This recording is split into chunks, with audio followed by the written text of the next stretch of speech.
aider. Tu penses pas qu'à toi, tu n'es pas un égoïste. Nafsi, toujours moi. Moi, je suis bien, khoya. Namasidi, je fais mes prières, je rentre chez moi, je dors. Le reste, khoya, c'est pas mon problème. Ça ne se passe pas comme ça. Cet égoïsme-là, cet individualisme n'a rien à faire, n'a pas sa place dans l'islam. On pense à ceux qui sont autour de nous avec des priorités, al-awlawiyat. Les priorités, d'abord, on commence par, bien sûr, notre personne, nos parents, ton père et ta mère. D'abord par eux.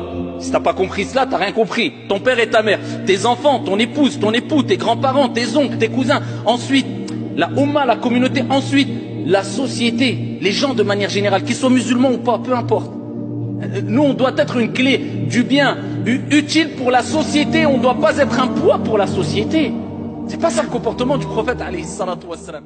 Plus grave que le péché, c'est de minimiser le péché ou de ne pas reconnaître un péché comme étant un péché. Amma commettre des péchés, on fait tous des péchés, nous ne sommes pas des anges.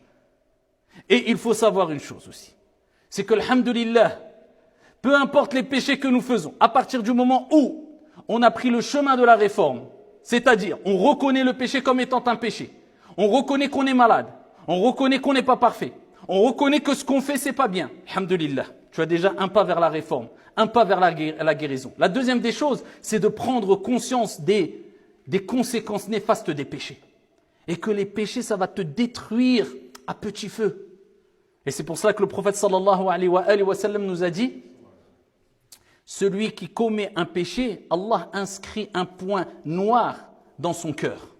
Et il dit, si il cesse et il se repent, eh bien, le cœur est poli.